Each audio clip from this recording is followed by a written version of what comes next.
11 যদি খেলা হয় তাহলে আমরা কালকে জিতে আসব, কিন্তু যদি 14 খেলা হয় তাহলে যেটা মুশকিল আছে, সেটা নিয়ে আমরা আতঙ্কিত। কিন্তু একটা জিনিস দেখা যাচ্ছে যে 9টা পেনাল্টি পেয়েছে, যে গোল অ্যাভারেজটা আছে আমরা 0 পেনাল্টি, আর এই আইএসএল এ 9টা পেনাল্টি পেয়েছে কোন একটি টিম।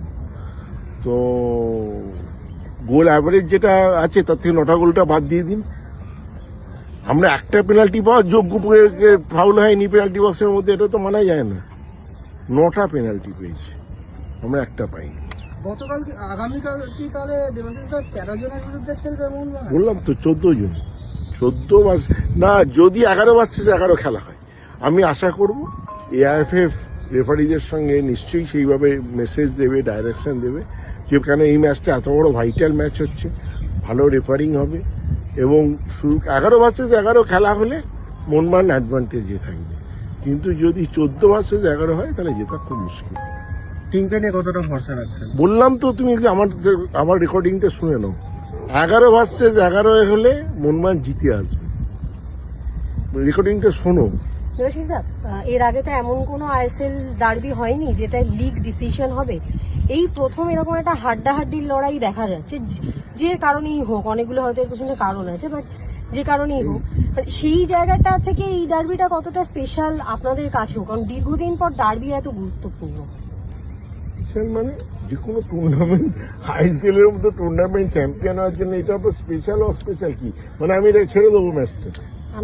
প্রশ্নটা ঠিক হয়নি। না, আমি বলতে চাইছি ডার্বি ডিসাইডার হচ্ছে। প্রশ্নটা ঠিক হয়নি। যে কোনো ডার্বি, যদি ডার্বি ডিসাইডার না হয়, আমার জানা নেই কোনো ডার্বি, আমি 94 থেকে মোহনবাগান ক্লাবের সঙ্গে ওতপ্রোতভাবে জড়িত, যে কোনো ডার্বি, কোনো ক্লাবই, সে মোহনবাগান হোক আর ইস্টবেঙ্গল হোক, সে ডিসাইডার হোক আর ডিসাইডার না হোক, সেটাকে কোনো হালকা ভাবে নিয়েছে আমার জানা নেই।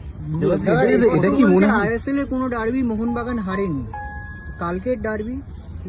আমি কি বললাম আপনারা আমার রেকর্ডিংটা একবার চালিয়ে দেখুন। দেবাশিস দা, কোথাও কি মনে হয় মানে এই ম্যাচটার মানে টুটুবাবুর জন্য এই ম্যাচটা যেতেও? দেখুন, টুটুবাবুর আশীর্বাদ ডেফিনেটলি থাকবে, টুটুবাবুর আশীর্বাদ ডেফিনেটলি থাকবে আমাদের ওপর, এবং টুটুবাবু যতটা আগ্রহে মোহনবাগান ইস্টবেঙ্গল ম্যাচে মোহনবাগানকে জেতানোর জন্য এবং আইএসএল চ্যাম্পিয়ন হবে, আমরা আশা রাখি যে আমরা এই ম্যাচটা কালকে জিতবো, জুটের টুটুবাবুকে সেই শ্রদ্ধা জ্ঞাপনটা করতে পারবো, এবং কালকের ম্যাচ যে জিতবে সেই আইএসএল চ্যাম্পিয়ন।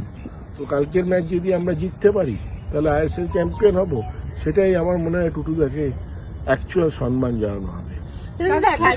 ডার্বির আগে প্রচুর কর্মকর্তারা পেপ টক দিতেন, ইদানিং অন্তত আইএসএল এর সে তো যুগ পাল্টে গেছে। আগে সাংবাদিকরা ধুতি পাঞ্জাবি পরে আসতো, তো যুগ পাল্টাচ্ছে, এখন হ্যাট পরে আসছে, তো যুগ পাল্টাচ্ছে, যুগের সঙ্গে তো চলতে হবে। প্রফেশনাল এখানে এসছে, এখানে কোচ বা টেকনিক্যাল টিম আছে, তারাই বলছে, ওইভাবে পেপটক হয় না।